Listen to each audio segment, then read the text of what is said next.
Hey, welcome to my homestead here in southern Chile in the northern part of the Patagonian rainforest, or as you might know it, Chile Be Chill YouTube channel that I just started. But today we're going to talk about firewood and how many steps it takes to get firewood to warm my house in winter. And there's 8 steps to that. And today in this video, we're going to go through each step, how long it takes, and really how much time we can waste on getting firewood. Step 1, walk through the forest, which we do probably weekly. We would like to do it daily.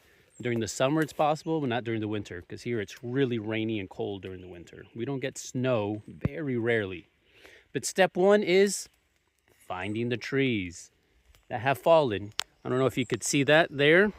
That's about a 12-inch in diameter branch that fell off these big coihues that I did a short on.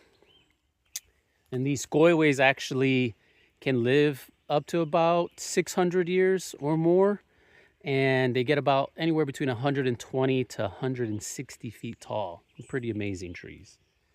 But since this branch fell down, and it's probably 20 feet long, that's about a meter of firewood that would heat my home for about a week. But as you can see behind me, it's not that easy to grab. There's no roads. So step 2 is finding an excavator or using my truck to pull it out and move it.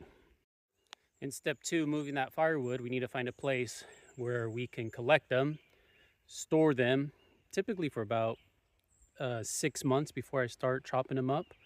We'll get to that step later. So I did build a road into our forest, halfway into our forest for this purpose. And so this is one area that we used before. As you can see, there's still a couple branches. It's all used up, but let's show you another area closer to home. All right, this is the other area that I like to use the most to store the tree trunks. It's a pretty large area, as you can see behind the stack of wood, and close to our fire shed and close to our home. So this is what we like to use it. So this is where step 2 happens. And now off to step 3, which is taking the chainsaw and cutting up each of these logs into about 30 to 40 centimeters long.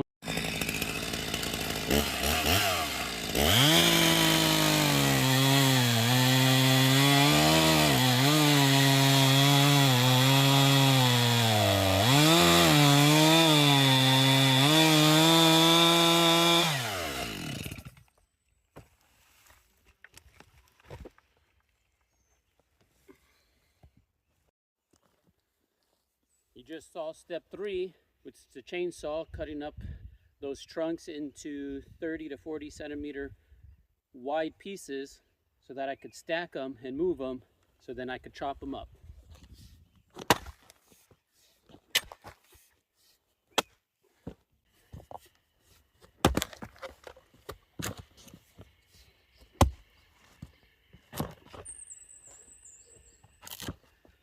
Well, that's stuck.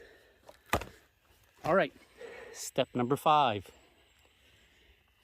Picking up the chunks of wood after they're chopped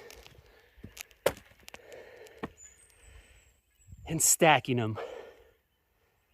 That's probably the hardest 3 steps of this process.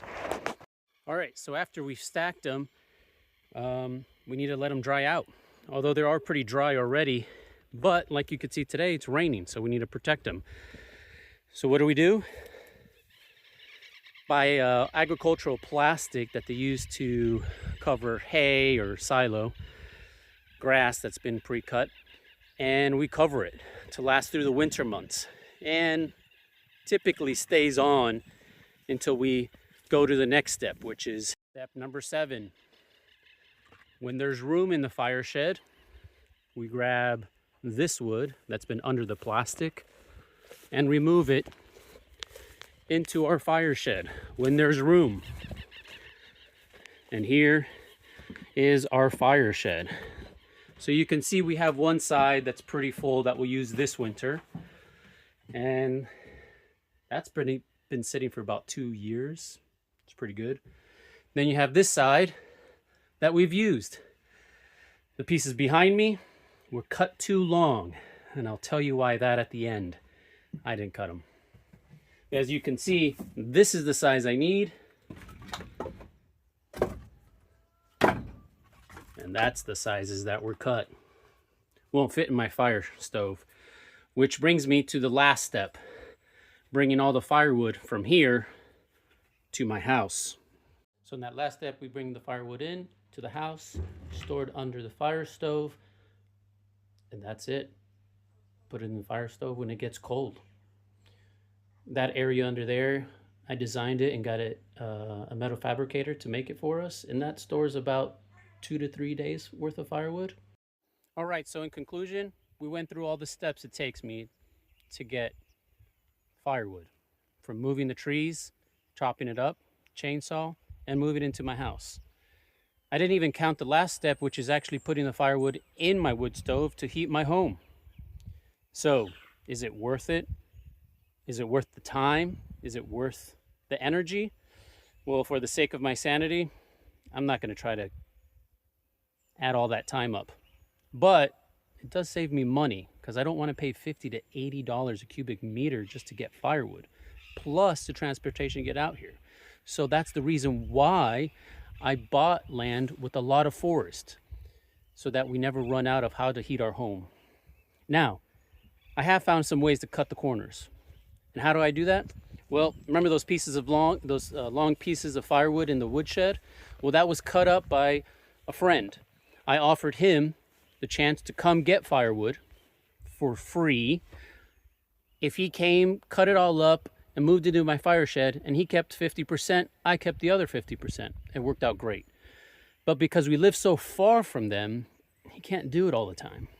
So what's another way I've cut some corners and saved some time, but not money, is finding local neighbors who will come, chop up, and stack them on the exterior for me, which eliminates about 3 steps for me and a lot of the time. And they could do about 30 cubic meters in about 2 guys in about, I think it was 5 days, which isn't bad.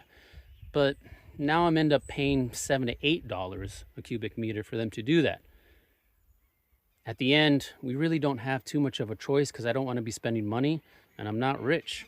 And them doing that step for me at least saves some time and energy so that I can make videos on YouTube.